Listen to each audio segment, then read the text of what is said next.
क्या आप जानते हैं कि पुरी के जगन्नाथ मंदिर की मूर्ति के भीतर कुछ ऐसा दफन है जो आज तक किसी ने देखा तो नहीं, पर जिसने देखा वह जीवित नहीं रहा। क्या आप जानते हैं कि उस काष्ठ मूर्ति के भीतर श्री कृष्ण का वही हृदय आज भी धड़क रहा है जो महाभारत के युद्ध के बाद भी कभी नष्ट नहीं हुआ? क्या आप जानना चाहेंगे कैसे समुद्र की लहरें श्री कृष्ण के शरीर को ले गईं, पर छोड़ गईं एक रहस्यमयी वस्तु जिसे ब्रह्म तत्व कहा गया? क्या आपने कभी सोचा क्यों हर 12 से 19 वर्षों में इन मूर्तियों को बदला जाता है और हर बार एक विशेष रात्रि में पुजारी आंखों पर पट्टी बांधकर कुछ ऐसा उठाते हैं जो कभी नहीं दिखाया गया लेकिन आज तक जीवित है? आइए आज हम आपको उस रहस्य की यात्रा पर ले चलते हैं जो श्री कृष्ण के अंतिम क्षणों से शुरू होती है और जगन्नाथ के रूप में आज भी जीवित है। यह कथा केवल एक मूर्ति की नहीं बल्कि उस दिव्य रहस्य की है जो हजारों वर्षों से ओडिशा की पवित्र धरती पर छिपा है। यह कथा है उस अमर तत्व की जो न श्री कृष्ण की मृत्यु के साथ समाप्त हुआ न किसी युग के अंत के साथ लुप्त। यह कथा बताती है कि कैसे श्री कृष्ण की मृत्यु के पश्चात भी उनका शरीर नहीं बल्कि उनका हृदय आज भी जगन्नाथ मंदिर की मूर्ति में जीवित है। यह केवल श्रद्धा नहीं बल्कि एक ऐसा आध्यात्मिक सत्य है जो धर्म, इतिहास और रहस्य का संगम बन चुका है। महाभारत का महायुद्ध समाप्त हो चुका था। पांडवों ने धर्म की स्थापना की और श्री कृष्ण ने अपना कार्य पूर्ण कर लिया। माता गांधारी के श्राप के कारण यादव वंश में भारी विनाश प्रारंभ हो गया। द्वारका नगरी विलीन होने को थी। समुद्र की गर्जना तेज हो रही थी और श्री कृष्ण जानते थे कि अब लीला का अंत समीप है। एक दिन प्रभु श्री कृष्ण प्रभास क्षेत्र के वन में एक पेड़ के नीचे विश्राम कर रहे थे। उनका शरीर ध्यान में लीन था, मन शून्य, आत्मा ब्रह्म में लीन। तभी शिकारी जरा ने दूर से उनके चरणों को हिरण का मुख समझ लिया। उसने बाण चलाया। वह बाण सीधा श्री कृष्ण के तलवे में लगा। रक्त की एक धीमी धार बह निकली। जरा डर गया। पास आया, देखा यह कोई साधारण मानव नहीं था। यह तो स्वयं श्री कृष्ण थे, जगत के पालक, द्वारिकाधीश। वह चरणों में गिर पड़ा, लेकिन श्री कृष्ण मुस्कुराए। हे जरा, तू चिंता न कर, यह सब पूर्व नियोजित है। तू केवल निमित्त मात्र है। मैं अब अपने धाम लौट रहा हूं। जिस स्थान पर श्री कृष्ण ने शरीर त्यागा वह पवित्र हो गया, लेकिन उनकी मृत्यु के साथ एक रहस्य जन्मा। उनका हृदय बाण के आघात से नहीं जला, न सड़ा। भगवान का पार्थिव शरीर अग्नि में अर्पित किया गया, परंतु आग में सब जल गया। सिर्फ एक दिव्य चमकता हुआ हृदय अग्नि में नहीं जला। यह हृदय अद्भुत था, नीला, धड़कता हुआ, दिव्यता से भरपूर। यह कोई साधारण अंग नहीं था। यह श्री कृष्ण के प्रेम, भक्ति और ब्रह्म ज्ञान का प्रतीक था। अर्जुन ने जब यह देखा तो उन्होंने भगवान के उस दिव्य हृदय को आदरपूर्वक सागर में प्रवाहित कर दिया। वह हृदय समुद्र की लहरों के साथ बहते हुए एक आदिवासी विशु नामक भक्त के पास आ पहुंचा। वह अत्यंत सरल, भोला भाला परंतु भगवत भक्त था। उसने उस हृदय को पाया और उसे नील माधव मानकर उसकी पूजा करने लगा। उधर राजा इंद्रद्युम्न, मालव देश के राजा इंद्रद्युम्न विष्णु के परम भक्त थे। वे दिन रात भगवान के चिंतन में रहते। राजमहल उनके लिए केवल शरीर की आवश्यकता थी, आत्मा तो हर समय वैकुंठ में ही थी। एक रात उन्हें स्वप्न आया। उनके स्वप्न में भगवान विष्णु ने दर्शन देकर कहा, हे राजन, मैं इस धरती पर नीलमाधव रूप में विराजमान हूँ, परंतु अब समय है कि मैं एक महान मंदिर में स्थापित हूँ। जाओ और मुझे खोजो, समय आ गया है। भगवान जगन्नाथ तुम्हारे माध्यम से पृथ्वी पर प्रतिष्ठित होंगे। एक दिव्य काष्ठ मूर्ति का निर्माण होगा।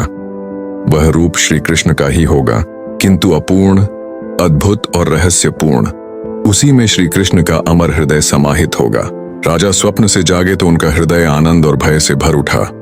यह कोई साधारण स्वप्न नहीं था, यह आदेश था स्वयं नारायण का। राजा ने तुरंत सभी अर्षियों और पुरोहितों को बुलवाया। जैसे ही सभा लगी, नारद मुनि स्वयं प्रकट हुए। नारद बोले, हे राजन, यह अमर तत्व श्री कृष्ण के शरीर का अवशेष नहीं अपितु स्वयं परब्रह्म का चैतन्य अंश है। इसका स्थान किसी मंदिर में नहीं वरन एक ऐसे रूप में होना चाहिए जो अधूरा होते हुए भी पूर्ण हो। राजा ने पूछा, भगवान, वह रूप कैसा होगा? नारद मुस्कुराए, वह रूप काष्ठ का होगा। मूर्ति का निर्माण कोई सामान्य कारीगर नहीं करेगा और उस मूर्ति के भीतर यह अविनाशी हृदय छिपाया जाएगा। नारद ने राजा को एक और संकेत दिया, तुम्हें पहले नीलमाधव को खोजना होगा। वह आदि रूप है, उसी के दर्शन से तुम्हें आगे का मार्ग मिलेगा। राजा ने तुरंत अपने मंत्री विद्यापति को आदेश दिया, जाओ उस आदिवासी को खोजो जो नीलमाधव की पूजा करता है। विद्यापति महीनों तक भटकते रहे और अंततः पहुंचे विशुशबर के गांव में। विशु पहले तो उन्हें हृदय नहीं दिखाना चाहता था, परंतु विद्यापति के विनय और भक्ति को देखकर एक दिन उसे गुप्त रूप से दर्शन कराए। विद्यापति ने नीलमाधव श्री कृष्ण का दिव्य हृदय के दर्शन किए और वहां की गंध, प्रकाश, कंपन से वह समझ गए यह कोई सामान्य मूर्ति नहीं, यह स्वयं पर ब्रह्म का जीवित रूप है। विद्यापति जब आदिवासी विशुशबर के पास से लौटे तो उन्होंने राजा इंद्रद्युम्न को वह सब सुनाया। राजा ने तुरंत ओडिशा की ओर प्रस्थान किया। साथ में था वह दिव्य हृदय जिसे नारद सौंप चुके थे, परंतु जब वे वहां पहुंचे तब तक नीलमाधव अदृश्य हो चुका था। सभी दिशा से आवाज आई, अब समय आ गया है एक नए रूप की स्थापना का। वह रूप होगा जगन्नाथ। श्री कृष्ण के अमर हृदय के साथ अब सब कुछ तैयार था, स्थल भी, राजा भी और संकल्प भी। परंतु एक प्रश्न अभी भी अनुत्तरित था, मूर्ति का निर्माण कौन करेगा? क्या कोई साधारण शिल्पकार ऐसा अद्भुत कार्य कर सकता है? क्या वह मूर्ति केवल किसी कारीगर के हाथों गढ़ी जा सकती है जिसमें स्वयं विष्णु का हृदय समाया जाए? उत्तर था नहीं, यह कार्य मानव से परे एक दिव्य शिल्पकार ही कर सकता था। और तभी इस कथा में प्रवेश होता है एक रहस्यमयी ब्राह्मण का, जो न मानव था न केवल देव, वह था विश्वकर्मा। राजा इंद्रद्युम्न ने समुद्र तट पर एक भव्य मंदिर निर्माण का संकल्प लिया। यज्ञ प्रारंभ हुआ, ब्राह्मणों ने आहुतियां दी। तभी एक दिन एक वृद्ध ब्राह्मण दरबार में आया। वह शांत था, तेजस्वी था और उसकी आंखों में एक अमोघ दीप्ति थी। उसने कहा, राजन, मैं वह मूर्ति बना सकता हूं, परंतु मेरी एक शर्त है, जब तक मैं मूर्ति निर्माण में लगा रहूं कोई मेरे द्वार पर दस्तक नहीं देगा, झांकेगा नहीं, पुकारेगा नहीं, चाहे महीनों बीत जाएं। यदि किसी ने मेरी साधना भंग की तो मैं अधूरा छोड़ चला जाऊंगा। राजा ने सहर्ष स्वीकार किया। एक एकांत कक्ष बनवाया गया। उस ब्राह्मण ने स्वयं को उसमें बंद कर लिया। दिन बीते, सप्ताह बीते, महीनों बीतने लगे। भीतर से कभी हल्की लकड़ी की खटपट की आवाज आती तो कभी कोई दिव्य नाद, लेकिन धीरे धीरे कुछ अजीब होने लगा। भीतर से कोई आवाज नहीं आती थी। राजा चिंतित हो उठा। रानी भी भयभीत थी। कहीं ब्राह्मण की मृत्यु तो नहीं हो गई? क्या हमें देखना चाहिए? राजा ने अंततः नियम तोड़ने का निर्णय किया। उन्होंने दरवाजा खुलवाया। दरवाजा खुला और अंदर जो दृश्य था वह विस्मय से भर देने वाला था। 3 विशाल काष्ठ मूर्तियां वहां थीं। एक कृष्ण के रूप में काले रंग में जगन्नाथ, एक उनके भ्राता बलराम के रूप में बलभद्र और एक उनकी बहन सुभद्रा के रूप में पीले रंग की आकृति। परंतु इन मूर्तियों के हाथ पांव अधूरे थे। सिर गोल, नेत्र बहुत विशाल और गोल गोल, सामान्य मानवीय आकृति से बिल्कुल भिन्न। राजा चौंके, यह कैसा रूप? तभी आकाशवाणी हुई, राजन, तुमने समय से पूर्व दरवाजा खोल दिया। यह अधूरी मूर्तियां ही अब पूर्णत्व का प्रतीक बनेंगी, क्योंकि सच्चे प्रेम में रूप की नहीं, भाव की पूजा होती है। यही श्री कृष्ण का अंतिम संदेश था कि मैं किसी रूप में भी हूं, यदि भाव शुद्ध है तो मैं वहीं प्रतिष्ठित हूं। यही मूर्तियां अब जगन्नाथ, बलभद्र और सुभद्रा कहलाएंगी और इन्हीं में श्री कृष्ण का वह अमर हृदय स्थापित किया जाएगा। उसी क्षण वह ब्राह्मण, जो वास्तव में विश्वकर्मा थे, अंतर्धान हो गए। अब अंतिम कार्य शेष था, उस दिव्य हृदय को मूर्ति के भीतर स्थापित करना। राजा ने विधि विधान से उस धड़कते नीले तत्व को लिया और जगन्नाथ मूर्ति के गर्भ में एक रहस्यमयी छिद्र के माध्यम से स्थापित किया। एक बार फिर आकाशवाणी हुई, यह हृदय अब नष्ट नहीं होगा, यह युगों युगों तक इस मूर्ति में जीवित रहेगा। ऐसे कोई छू नहीं सकता, देख नहीं सकता, केवल वही अनुभव कर सकता है जिसकी भक्ति शुद्ध और हृदय निर्मल हो। अब जगन्नाथ मंदिर में श्री कृष्ण के हृदय सहित मूर्तियां प्रतिष्ठित हो चुकी थीं। लेकिन जगन्नाथ केवल मंदिर में सीमित नहीं रहने वाले थे। उनका प्रेम, उनकी लीला और उनकी चेतना को प्रजा तक पहुंचाना था, और यही हुआ रथ यात्रा के माध्यम से। परंतु रथ यात्रा केवल एक उत्सव नहीं, बल्कि एक अलौकिक प्रक्रिया है जिससे जगन्नाथ स्वयं भक्तों के बीच आते हैं। साथ ही एक गहरा रहस्य जुड़ा है। हर 12 वर्षों में मूर्ति बदले जाने की परंपरा से, जिसे नवक्लेवर कहते हैं। एक दिन राजा इंद्रद्युम्न ने यज्ञ में ब्रह्मा को आह्वान किया। ब्रह्मा प्रकट हुए। उन्होंने कहा, हे राजन, ये मूर्तियां स्थिर नहीं रहेंगी। ये केवल पूजा की वस्तु नहीं, स्वयं चेतन देवता हैं। हर वर्ष आषाढ़ शुक्ल द्वितीया से पूर्णिमा तक ये स्वयं नगर भ्रमण करेंगे। यही होगा रथ यात्रा, जब ईश्वर स्वयं अपने भक्तों के बीच आएंगे। ये वही भाव था जो श्री कृष्ण ने गीता में कहा था, यदा यदा ही धर्मस्य, वे अपने भक्तों के समीप आना चाहते थे, केवल मंदिर की दीवारों में कैद नहीं रहना चाहते थे। 3 विशाल रथ बनाए गए। हर वर्ष तीनों भाई बहन रथ में बैठकर गुंडिचा मंदिर, माँ यशोदा का प्रतीक जाते हैं। यह यात्रा दर्शाती है कि श्री कृष्ण मथुरा को छोड़कर एक बार फिर वृंदावन लौटते हैं, अपनी माँ, अपनी गोपियों और अपने भक्तों के बीच। भक्त रथ को खींचते हैं। यह दर्शाता है कि भगवान केवल भक्ति से ही चलाए जा सकते हैं, सत्ता से नहीं। सबसे रहस्यमयी परंपरा है हर 12 से 19 वर्षों में मूर्ति बदलना। लेकिन क्यों? शास्त्रों के अनुसार भगवान जगन्नाथ की मूर्ति काष्ठ की बनी होती है। भले ही वह अमर आत्मा को समेटे हो, लेकिन उसका शरीर समय के अनुसार नष्ट होता है, और जब वह शरीर बूढ़ा हो जाता है तब उसका पुनर्जन्म होता है। इसे कहते हैं नवकलेवर। यह कोई सामान्य मूर्ति निर्माण नहीं होता। एक सबसे पहले कुछ विशेष दारु ब्रह्म दिव्य नियम वृक्ष की खोज होती है। ये वृक्ष साधारण नहीं होते। 4 शाखाएं होनी चाहिए, पास में कोई श्मशान न हो, तने पर शंख, चक्र, गदा और पद्म जैसे चिन्ह हों, उसके पास कोई सांप फुफकारता हुआ हो या चींटी न हो, और सबसे प्रमुख, उस वृक्ष के पास कोई दिव्य अनुभव हो, जैसे सुगंध, प्रकाश, ध्वनि।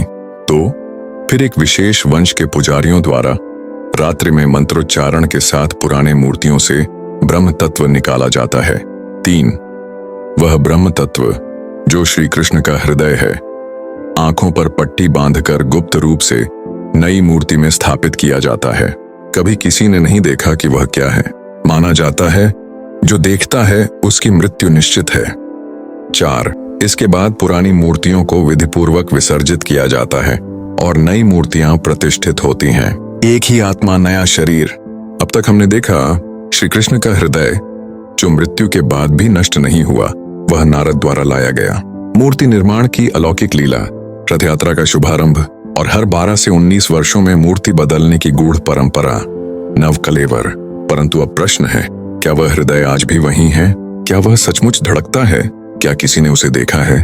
और यदि हाँ, तो उसके देखने का परिणाम क्या हुआ? इस अंतिम अध्याय में हम इसी रहस्य का पर्दा उठाएंगे। ओडिशा के पुरी नगर में सदियों से मान्यता है कि जगन्नाथ मूर्ति के भीतर श्री कृष्ण का हृदय धड़कता है। यह कोई केवल कवि की कल्पना नहीं, बल्कि अनुभव है। प्राचीन पुजारियों ने कहा है कि रात्रि के समय मंदिर से ढक ढक की धीमी आवाज आती है। जब मूर्तियां बदली जाती हैं, नवकलेवर, तो पुरानी मूर्ति से निकालकर जब ब्रह्म तत्व को हस्तांतरित किया जाता है, उस समय विशेष कंपन और दिव्य प्रकाश उत्पन्न होता है। कुछ लोगों का कहना है कि वह हृदय नीले रंग का है और सांप की तरह लहराता रहता है, जैसे ऊर्जा की लपटें हों। परंतु कोई भी यह प्रत्यक्ष नहीं कहता, क्योंकि पुरी के परंपरागत नियमों के अनुसार ब्रह्म तत्व को स्थानांतरित करने की प्रक्रिया रात्रि में पूर्ण अंधकार में नेत्रों पर पट्टी बांधकर होती है। इस कार्य को करने वाले पुजारी एक बार देखने के बाद शेष जीवन मौन व्रत रखते हैं। कुछ पुजारी अगली सुबह मृत पाए गए हैं। कुछ ने कहा, हमने जो देखा उसे शब्दों में कहना पाप है। वह न दृष्टि का विषय है, न वर्णन का। यह स्पष्ट है कि वह तत्व कोई साधारण वस्तु नहीं है। वह है पर ब्रह्म का शुद्ध चेतन अंश, स्वयं श्री कृष्ण का अमर हृदय। इसका उत्तर है हाँ, पर केवल उन्हीं के लिए जिनका हृदय निर्मल और भक्ति से भरा हो। शास्त्र कहते हैं, जब कोई भक्त सच्चे हृदय से जगन्नाथ के सम्मुख आता है, उसकी आंखों में आंसू आते हैं, क्योंकि वह केवल मूर्ति नहीं, चेतना के स्पंदन को अनुभव करता है। कुछ संतों ने यहाँ तक कहा, जब हम रथ यात्रा के समय जगन्नाथ के रथ को छूते हैं तो वह हमें भीतर से हिला देता है, जैसे किसी ने दिल को छू लिया हो। पुरी में कहा जाता है, जब श्री कृष्ण ने शरीर छोड़ा तो उनका रूप समुद्र में विलीन हो गया, परंतु हृदय धरा पर रह गया भक्तों के लिए। वह हृदय आज भी हर वर्ष रथ यात्रा में लाखों हाथों से स्पर्श पाता है, हर नव कलेवर में नया कलेवर धारण करता है। श्री कृष्ण ने गीता में कहा था, नैनम छिन्दन्ति शस्त्राणि नैनम दहति पावका न चैनम क्लेदयन्त्यापो न शोषयति मारुता। यह आत्मा अविनाशी है, इसे न शस्त्र काट सकते हैं, न अग्नि जला सकती है, न जल भिगो सकता है, न वायु सुखा सकती है। और आज जगन्नाथ की मूर्ति में वही अविनाशी तत्व जीवित है, सदियों से, पीढ़ियों से श्रद्धा के साथ धड़कता हुआ। ये तो थी श्री कृष्ण के दिव्य हृदय की रहस्यमयी कथा, जो आज भी जगन्नाथ रूप में जीवित है। परंतु कथा अभी पूरी नहीं हुई। जगन्नाथ जी से जुड़े ऐसे और भी रहस्य हैं जिनके बारे में बहुत कम लोग जानते हैं। आगे की वीडियो में हम जानेंगे जगन्नाथ जी की मूर्ति में आंखें क्यों नहीं होती जब तक एक विशेष तिथि न आए, नव कलेवर की रात पुजारियों को आंखों पर पट्टी क्यों बांधनी पड़ती है, और रथ यात्रा में रथ खींचने वालों को क्या मिलता है जो जीवन बदल देता है। कौन है वो पुजारी जो ब्रह्म तत्व को छूने के बाद मौन हो जाता है? ये रहस्य न केवल अद्भुत है बल्कि आपकी श्रद्धा को एक नए आयाम पर ले जाएंगे। इन सभी रहस्यों को हम अगली वीडियो में विस्तार से जानेंगे। अगर आप भी इस अलौकिक यात्रा का हिस्सा बनना चाहते हैं तो अभी हमारे चैनल को सब्सक्राइब करें, वीडियो को लाइक करें और अपने मित्रों व परिवार के साथ शेयर करें। बेल आइकन दबाएं ताकि अगली बार जब हम जगन्नाथ जी का अगला रहस्य लेकर आएं तो आपको सबसे पहले पता चले। अगर आपको ये वीडियो पसंद आया हो तो कमेंट में जय जगन्नाथ जरूर लिखें और हमें ये बताएं कि आपको सबसे रहस्यमयी बात कौन सी लगी। आपके विचार हमारे लिए अनमोल हैं। जय जगन्नाथ।